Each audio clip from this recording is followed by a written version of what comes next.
a video. Just going to do a quick product review, show y'all what I'm working with, doing a little filter build, and I think it's going to be cool. So I'm not going to waste a whole lot of y'all's time talking, going over it. We're just going to jump right into it, and I'm going to try to make a quick video because I got to get ready for some Christmas wrapping and stuffing presents under the tree, making it look like Santa Claus came. I know that's not till tomorrow night, but y'all know what I'm saying. And then of course we got this mean guy right here. So without further ado, check this out and we'll be right back.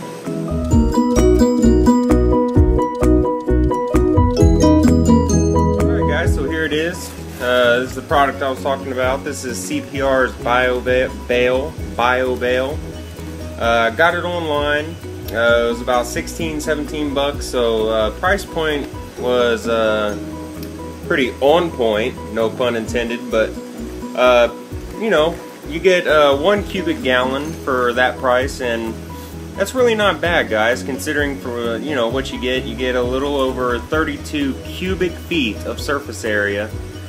And if you measure out 32 by 32 square, that's how much surface area you're getting. So really not bad at all.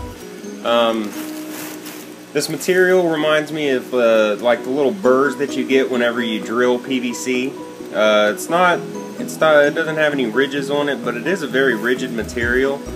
I mean, it's, you know, it's real stiff, so you know the quality is definitely there, and you know it'll definitely hold up.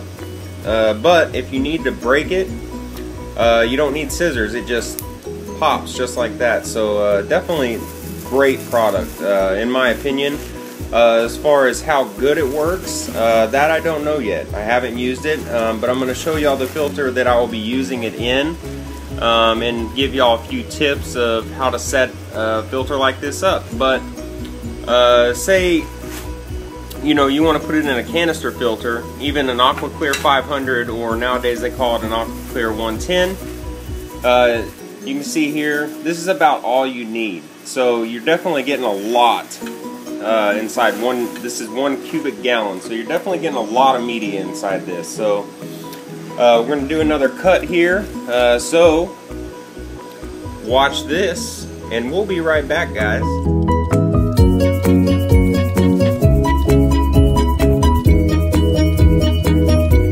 Alright guys, so we're back, and a few things I want to go over before we actually get this filter all put together is a few helpful tidbits whenever you're, you know, preparing a filter to put inside of a tank. You're looking at Micro Machine now. He's just looking stellar, and I just wanted to share him with y'all, as I always do. Just a beautiful example of a Rio Magdalena Umbi right there. Just a gorgeous fish, guys, gorgeous. Alright, so what we have here is a Marineland MaxiFlow corner filter, okay? Here's the box right here. Inside a previous video, I showed y'all that I ordered a bunch of these. I've had one running inside a Big Rigs tank. You can see that right there. Wonderful filters. Wonderful, wonderful. I'll do a full review on those one of these days. But this is what I'm going to be using to test this media out. Okay, y'all know that I'm working on setting up this air system. Now you can see with these box filters how the water flows in with the red arrows, goes over into the media, out of the bottom of the rest of the media, and then of course up the uplift tube that has air running to it through an air stone. Okay, so you have that right here. Now these filters, they have a little grate that goes in the bottom right there. Alright, now you're going to want to pre-filter any water before it goes into this, because like I said, guys, you don't want a bunch of detritus and a bunch of fish waste or aquarium waste to get stuck up in this, because it can create a nitrate factory. So what I've done is I took a sheet of filter floss. You can get big rolls of it, or you can use the pillow batting that you can get at Walmart, guys. You know, or you could even get this stuff at Walmart. You don't have to buy this as an aquarium product. You can get it at other places. for a lot cheaper. So what I did is I took that grate to give me kind of a stencil to cut out a pre-filter. And as you can see here, you always want to cut, when you're cutting a pre-filter to fit inside of a filter, you always want to cut a little bit further from the edge. I'd say maybe a 1/4 inch from the edge of whatever you're trying to fit it to. That way you get a really snug fit, and you know, nothing can bypass it, and it'll do a really good job filtering all the waste and, you know, just all the nasties that come whenever a filter does its job. So that's a helpful little hint there. Another little hint with these box filters is they do have a tendency to float, guys. Of course, you have air running through them. They are made from plastic, and, you know, I mean, unless it's really heavy, plastic is buoyant. So what I've done is I took some ceramic media, you know, these little ceramic little nuggets, and what I'm going to do is I'm going to put them in the bottom there to weigh this down. So get all that down there, and not only is it going to weigh it down, but it's also going to give us, you know, more filtration, more biological filtration to have this filter run even more efficiently. So there's that, and just make sure those are spread evenly. That ought to do the trick right there. Another cool thing about these filters, guys, is they come apart very easy. So once you get it installed where you want it in the tank, and you get your gravel all in this base here to where it's, you know, it's secured inside the tank and it's not going to move around or anything, then, you know, it makes it really convenient that you can actually just lift this out to do the cleaning and then simply place it back, you know, easy peasy. Now, another way this can be weighed down is with aquarium gravel or sand or whatever you're using as your substrate. But what I found whenever I installed that, one of these inside Big Rig's tank here, is that wasn't necessarily enough to hold this filter down, because all it holds down is this base, okay? It doesn't actually hold this part of the filter down, so you need this weighted down too. Just keep that in mind if you want to use one of these filters. So with that said, guys, I'm going to get this stuff prepared and inside the filter to show you what it looks like, and then we'll come back and take a look at it and, you know, get it all hooked up and show you what it looks like working. Alright, so we'll be right back.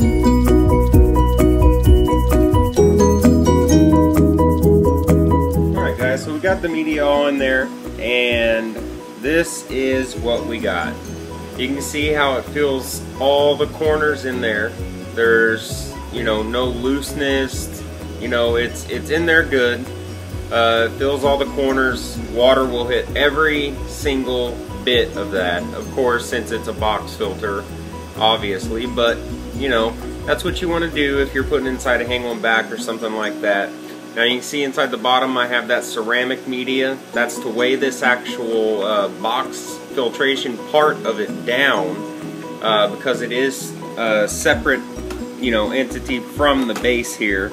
So, you know, it tends to float up if this part doesn't weigh enough. It'll float up from the base, and that can be, you know, kind of annoying. What I've also done is I also put another piece of sponge right there just as an added piece of filtration, and you can see the custom fit filter floss right there. So water will come in these grates here, pass up over, and spill over onto the filter floss, go down through the BioBell, down through the ceramic media, through that sponge, and in turn through the uplift tube. Now, I don't know if any of y'all have had these problems with uplift tubes, you know, the air stone coming up out of it, but if you have, and this little notch doesn't work to hold the airline tubing in, then all you have to do is add a zip cord right there, and you know, it'll hold it in for you and you can actually pick it up. So That works out pretty good. So just a little tidbit of information there for you. Big rig, I'm sorry guys, that's why I kept pausing. Big rig's over here, you know, trying to catch a fly or something. But now I'm gonna get it in the tank and we'll end this video with a shot of it running. So stay tuned and hope you enjoy.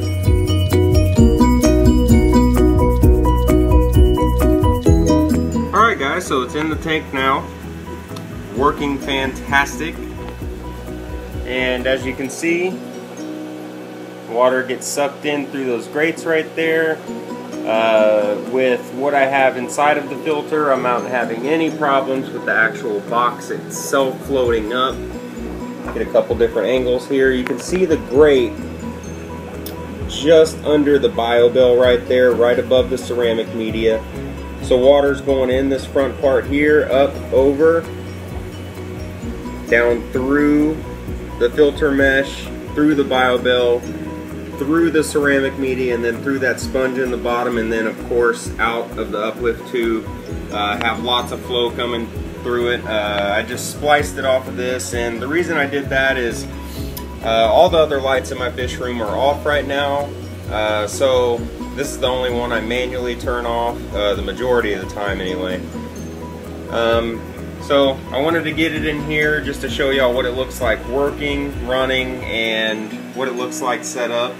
It's really easy on the eyes, so all in all, huge thumbs up. As far as the product BioBell, I don't know its efficiency yet, so you know, without that, I'll give it a rating of 9 out of 10, guys. It's a really nice product. I really enjoyed working with it. And it's really easy to work with, and it's affordable. So with that said, guys, I hope y'all enjoyed the video. Hope y'all go out there and get y'all some BioBell, or I hope this helped you make your decision if you were thinking about getting it. And as always, guys, hope you enjoyed the video. Be sure to rate, comment, subscribe. This is what I'm doing, this is what I've done, and we'll see you next time. Adios, folks.